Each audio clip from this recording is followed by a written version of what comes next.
how do we? That's a great question. So, but we're luckily this is going to be only about 5 minutes or so, and we're going to get right into these map exercises. I need a motion to have read you approve the notes. So we approve the minutes as submitted.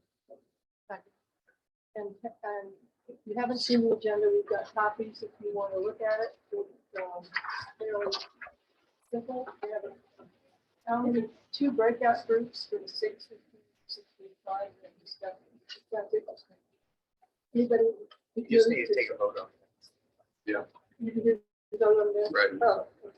How many people are in favor of saying the minutes? You can just ask if anybody objects, and then it carries their weight.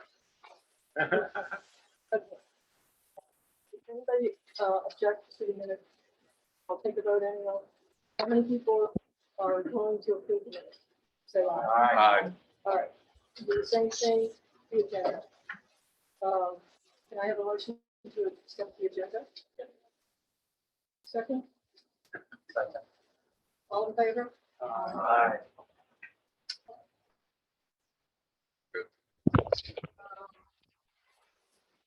So then the next thing is recap. Yeah. So essentially, I'm going to back away just to make sure there's no echo. The point of tonight's meeting is really to help get all this input and all this information that we've given you. It's your turn to give us information now. It's your turn to help us write these recommendations and start with the formulation of the region plan. And specifically tonight's meeting is going to cover the transportation and the public facilities / economy. So we have 2 different table exercises. I'll talk about a little bit more in a minute. But essentially, we've heard a lot of good information from all of you all through discussion at meetings, through the different Google documents we've given you, and even just kind of in passing, you know. And one thing that we've really appreciated from you is your the passion and the focus you have to really make sure that Region 4 is prepared for the future and prepared to deal with different obstacles in 10, 20, 30 years down the line. So what we're going to do tonight, there's going to be 2 tables, and we're going to kind of just divide everybody in half, or divide the group in half, not everybody in half. And we're going to have, for the first half hour, we're going to be over here with me at the transportation section, while the other half is going to be here with Lorenzo at the public facilities and economy. And what we're going to do here, we have a little mapping exercise. It's very similar on both tables, but we're going to be able to really kind of draw on the maps and show your different opinions of basically a gap analysis of basically what does that mean? It means what's missing in your opinion, or is it perfect? Did the county make these? Is how the region is today? Is it perfect? And if it's not, what's wrong with it? And talk to us. And so this table, the focus is going to be the economy and public facilities. And Lorenzo, like I said, is going to help facilitate that discussion and really help drive a conversation within that group to see how each of your ideas and your goals and your visions of the region relate to the Plan 2040 goals and policies. And here you're going to be able to really write a comment on Post-it notes, directly on the map, whatever you see fit, of how this really affects and impacts Region 4. And the same thing's going to be done for over there with me at transportation. So what we're going to do is just kind of work together in individual groups, and then we're going to swap about half an hour in. So the transportation folks will come over here, and the economy and public facilities will go to transportation. And then we'll take a quick 5-minute break after that. And then we'll come back together as a group and kind of just have a group discussion of what everybody mentioned and what everybody talked about. Because I know Holly, you're very passionate about the schools. So here would be a really good opportunity for you to talk about whatever you vision for the future relating to schools. And I know a bunch of people talked about different types of transit last meeting. over here would be a good opportunity to talk about how to improve that network connectivity and how to improve that transportation network.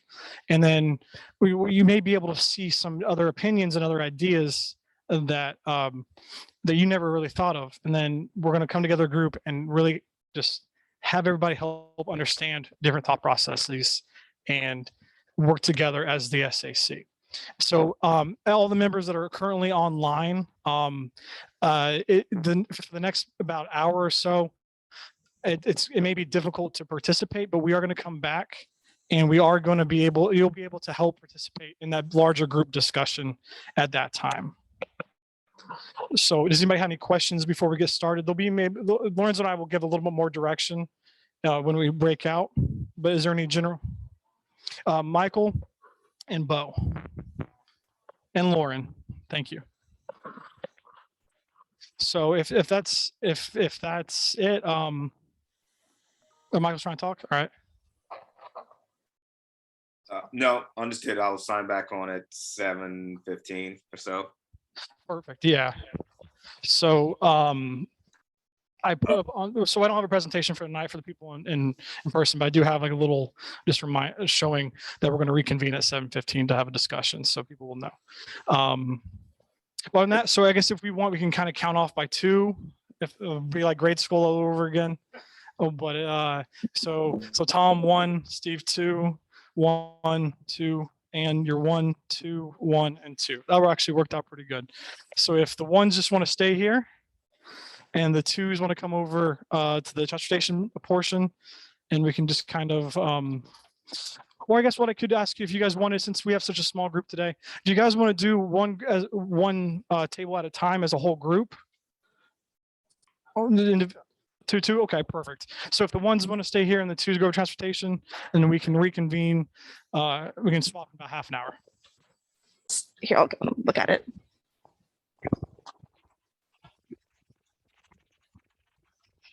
It was whoever had the sticky note for protect the future growth potential of BWI International Airport, and someone commented, why does it need to grow? When is enough enough? So I'd like to call out that person.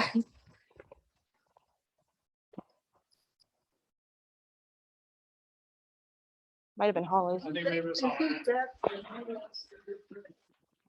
you have to grow or you die. And I think there are people now, they're talking about, steady state economy and other kinds of types of did somebody else talk about why does the airport have to keep growing? If anybody else wants to, I just think that we need to do that. And there's some of us who think there should be limits on growth in different places. But I don't think that's the majority view. Sure. If I can make a comment, in the general development plan, it's 400 in the neighborhood, 450 pages. Nowhere in there does it talk about the growth rate of Anne Arundel County. Second that, yeah. One place in volume 2 or whatever it's called is an appendix. It's background, right? I believe the title's background. And it talks about how the growth rate basically has been. Let me ask, how many people think the growth rate in Anne Arundel County is more than 5%? 5% a year? Holly, yeah, right where she lives. It's 0.7% over the last 12, 15 years, population growth in our county. Frederick, which is the fastest growing county, last time I saw the statistic, which is over a year ago, was 1.5%. So, a core issue to me is when I talk about the suburban nature of where we are here and the nature of Anne Arundel County in general, it's what is our growth rate? If schools have to budget a certain way, if the water people have to budget a certain way, the sewage, the police, all these services, and Eric, you mentioned at the top about adequate public facilities, all these things, it seems like we ought to at least touch on what the growth rate of might be desired. Do we even? Did that ever come up at that SAC discussion? I can't recall seeing it. I was just shocked when I read through. I'm not going to confess to reading the entire 451 pages or whatever it was, but I probably read the equivalent of 200 pages here and there. But anybody know Dan the Taff? Okay, and he does a, what do you call, a community survey or something like that. And I've sent it to a lot. have you sent it out, right?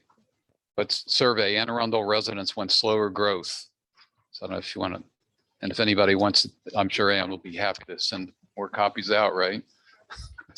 I have the whole thing, the whole So one of the things, I'm sorry, go ahead. study. The study is pretty long, 300 or 100 pages, you know, the thing, but that's a good thing. I think Bo has a comment. If you can unmute.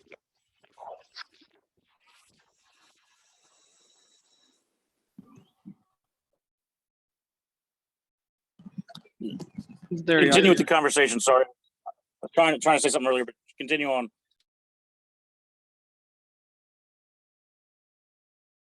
So who wants to speak next? This is Kevin Haynes. Just to add a comment to that thought. I don't know if these statistics are in the GDP, even in the appendix, but it's just a question, I suppose, that maybe we could look into or request more information on if it's available. Is of that 0.7% growth rate, how much of it is new development, i.e. how many of that 0.7 is new units being constructed, and is that contributing to that growth rate? Because there's also a large amount of turnover within this county. So just a thought, I suppose, that we could think about as we move forward. And Lorenzo, what are we currently working on to help show that in the region plan process? Not the growth tiers, but the housing forecast. So come the end of the year when we do the redevelopment and we start talking about land use, there's going to be some data coming that we are hopeful to show in our GIS team. We're working with them really well to help show different forecasts and population and all the interesting data. So we are going to hopefully have that for you all by the end of when we have those conversations related to land use. Holding capacity. Thank you. That's it. I was going to ask what the term was. That could be. That's exactly what I was trying to think of too. So yes, we are trying to have that by the region to you all this year. So that's what we're trying to do.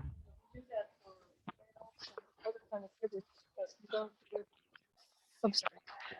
We do holding capacity studies for the environment, other creatures. And we say there is a limit, but we don't think about it. And I don't mean we have to stop having people, but they may need to live in different places than they do now. And I kept asking that question every meeting I went to before the SAC started. I would say, what is our growth policy? And, you know, where are we on that? I think it must be the question nobody wants to answer if they're in politics, because you didn't get any answers. So that's all.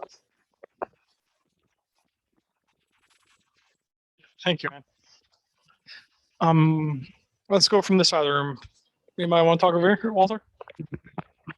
Well, on the holding capacity, what if it's a bad answer? What if we're way below the holding capacity? You're confident that we're not? Okay, right. Oh, that's Well, where I what would she look. said was. So, but and actually, so this conversation got me thinking with Frederick County being, but I think that, and Steve pointed out with a great diagram of sort of the blocked artery and how the traffic flow is filling in the other avenues for that direction. I think it's a huge conundrum that we have, because we're either going to be having people transiting through or going to the houses, and we all want to be able to get there quickly, because right now that's the only way we can get there. And then what we learned last time was that we don't really have the density to make a good functioning public transportation system. So, and then we've got, all the people here, we all live here, we love it, we like being here. we don't want anybody else to be here to mess up what it is. All right. Before you go, if you don't mind, Bo has his hand raised. Make sure. Okay, yeah, so you guys hear me okay? Yeah, we can hear you. Okay, so obviously wasn't part of the group discussions and all, and tell me if this hasn't been brought up, but in the discussion of, under 1% growth, 0.7% growth of Anne Arundel County in the last year or over the last 10 years, and the question, I think it was Ann was just speaking and had said, we're over capacity or we're at capacity. And is it Walter was just speaking, if I'm guessing on names? Is that correct? Anybody? Correct. Yes. Okay, sorry. So the flip side to it is, in reference to the growth question, is if you don't grow, then the remaining residents have to be okay with paying more in taxes in order to maintain and service everything. Because when you look at county budgets and when you look at future planning, it's based on the impact of growth of either building applications, permits, commercial buildings, things along those lines, and of course increasing revenue, which either comes from taxing people with more or having more people to tax at the same rate. So if you're not willing to grow at some modest rate and manage it correctly, I guess, over time, then is everybody willing to pay the taxes that goes along with maintaining?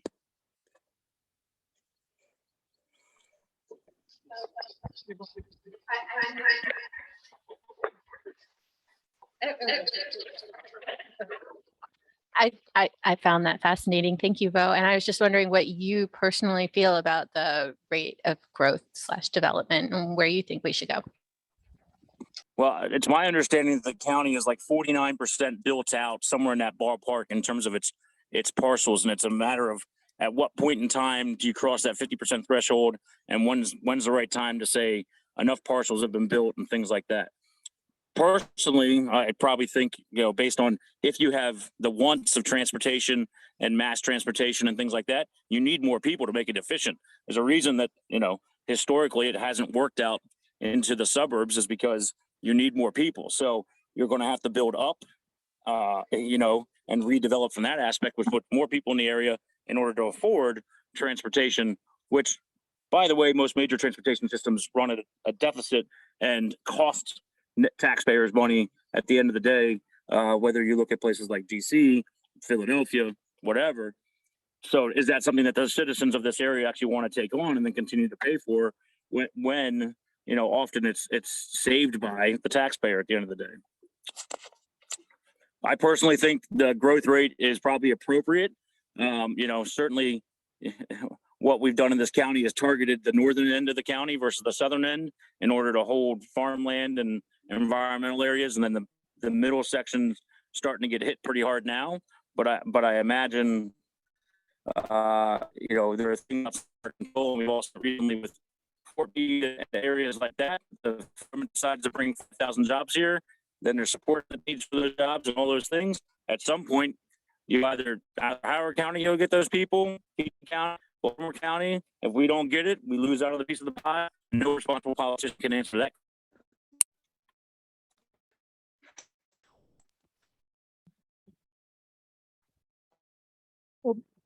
Bo, I'm interested in your thesis. I've been reading some things. One is called Better, Not Bigger. And the guy knows a whole lot more about growth policy and economics than I do. But he contends that if you look at big cities, they're not all rolling in money. And that we don't have the best infrastructure we could have in this county with the current people. And if you think about the environmental concerns, every one of our rivers is on the impaired list with EPA. We're not doing a great job on water. And, that's why I said that even they do it in the Everglades, they have an idea of how many people can come there, how many animals can live there, and they figure out what's a balance. I'm not saying you can't grow at all, but nobody wants to even talk about a growth limit or a growth policy. Well, and I think you make a good point there. When you talk about the infrastructure comment, so if you don't believe the infrastructure is there, what recommendations can the SAC do to make sure that the infrastructure is there for the future? And I think that the point of today is really kind of help get towards that answer. I know that answer is sometimes it seems impossible to obtain, but what steps can the county do now or in 10, 20, 30 years to get the infrastructure needed to provide the ideal transportation network? And I think that's the point of this conversation here, as well as talking about the economy and the public facilities as well. So moving forward, we should try to keep that in mind, because there will be opportunities to talk about all these other things that we're talking about, from the holding capacity to specific land use later on in this year, and revitalization and redevelopment. But if we can try to hone it in a little bit more on the transportation aspect. And Sorry, this is Emma. This is sort of an opinion I've developed just listening to everyone, and it's also one I shared with a couple of different things, especially with the Bay Bridge and the different transportation options. All of us here have a lot of expertise, as Tom has demonstrated. He has a lot of expertise in transportation, and we're all reaping the benefits of that information. But the general public may not be, probably aren't, and may not have the time necessarily. And so maybe one thing that the county could invest in through all of this is increasing, and I know this is easier said than done, but bringing in more participation from citizens and increasing educational opportunities so that people understand all of the options when it comes to transportation, when it comes to the use of public facilities, so that they're more in the process to begin with, and they can be, they feel confident in making the right decisions for what they want to see in the county. Because it's extremely useful to have the survey that Dan Nataf made, but those sorts of things need to be said directly to the county. And that's where my thought train derailed.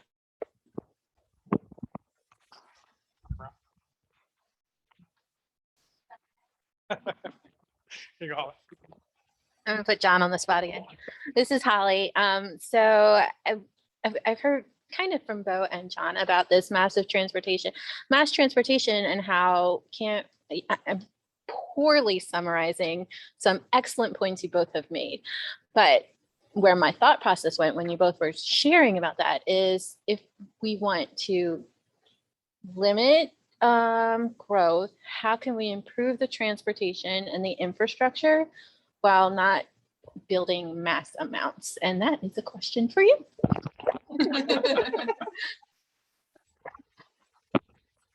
I'll do the political thing and dodge the question.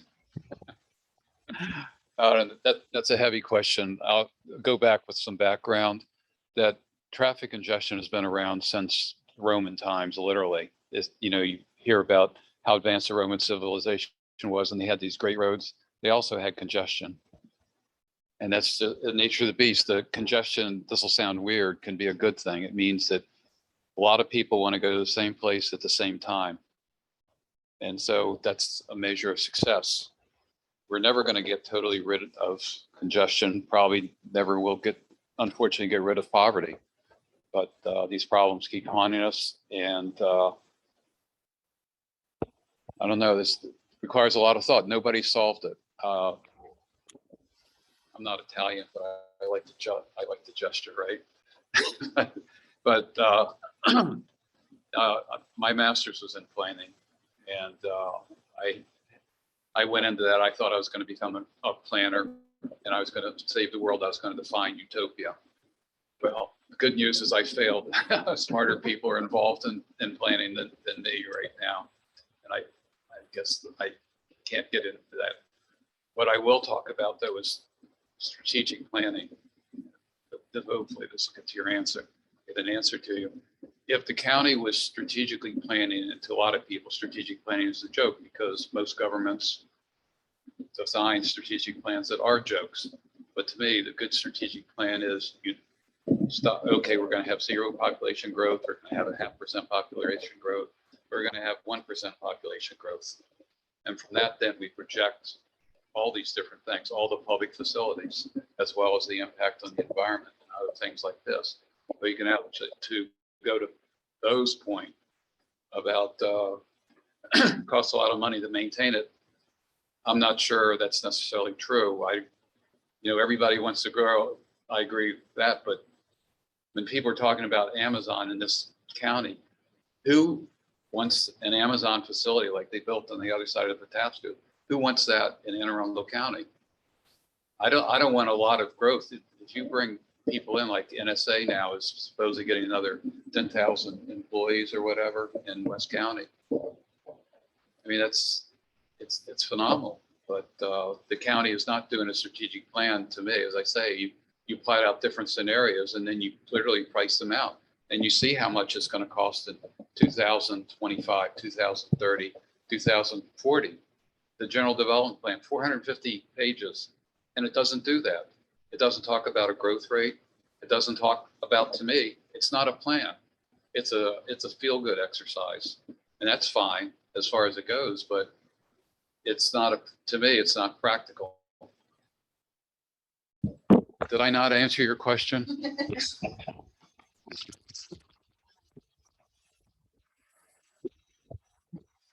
Any other comments? Okay. Oh, yeah, okay. Michael?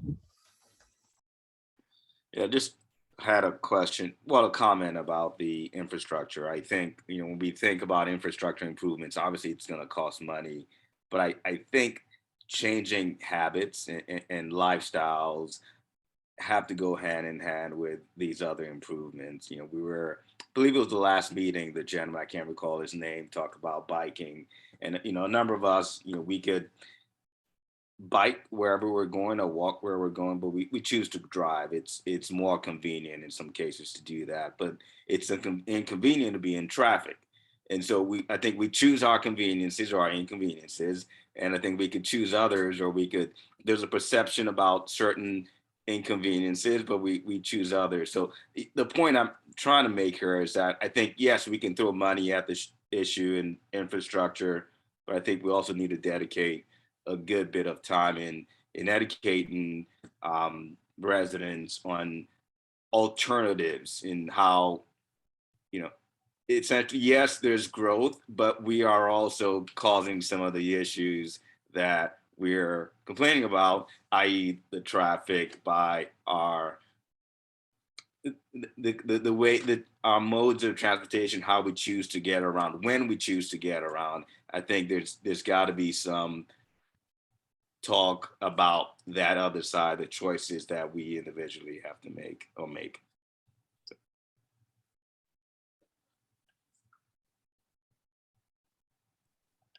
right, thank you, Michael. Well, if there's no other comments, that's all that we as staff prepared for this afternoon. We do have one thing after the meeting's officially closed. I'm going to give each of you 3 green dots, and all that I ask is that you put your dot next to your top 3 favorite comments, additions to a map, whatever, just before you leave. Ideally, they would not be your own comments, but we are running on the honor system here, so you can do as what you would like. But so I will pass that out in a minute, and that's all that county staff had for you. So I'll pass it back to Ann. I'm really pleased that at this meeting that we did actually raise the issue of a growth policy and a growth management strategy, and maybe having some desired goal, or at least looking at what growth we can manage. So I'm really happy about that. And I think that's a deep issue that will underline a lot of what we're talking about. And so I appreciate this meeting, and I think this was very useful. So anybody else have any comments, remarks? How about I just want to say that, and without getting too much in the weeds, it's directly tied. This is Steve Miller. It directly tied to the growth question. Is that as you take a look at the family of plans that we have posted on the Hub4 website, the common feature that distinguishes all the plans from one another is that there is no common denominator among the plans. That if you take a look at the land requirements, parks and recreation plan, it took a look at districts. as to how it assessed what its needs were from an equity standpoint across the county. But if you take a look at the water and sewer plan that the county is voting on tonight, they have their own matrix on how they determine what the requirements are for their plan. And if you move across any of the others, is exactly the same thing. The fire department, the police department, all of them choose their own regions, the libraries, for crying out loud. And so if you were to ask in any one of our regions, if we increase, our growth by 7% or by 0.7%, what is the impact across all of those facilities, all of the services and so forth, so that you could begin to measurably say, I'm not going to have enough room in my schools, or I'm going to need extra capacity for emergency response, or all those things. Until we find that common denominator, whether it's districts or regions or whatever the case may be, we will never know what the impact is going to be on infrastructure by growth. And I think that is just one of those things of a change that would enlighten everybody in every area of the county where there's growth going on, but also answer the question about equity.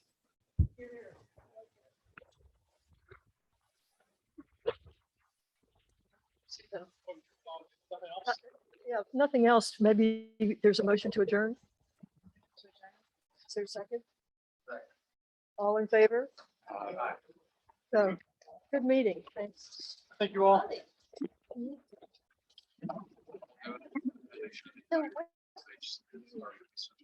seem to know more than you let on.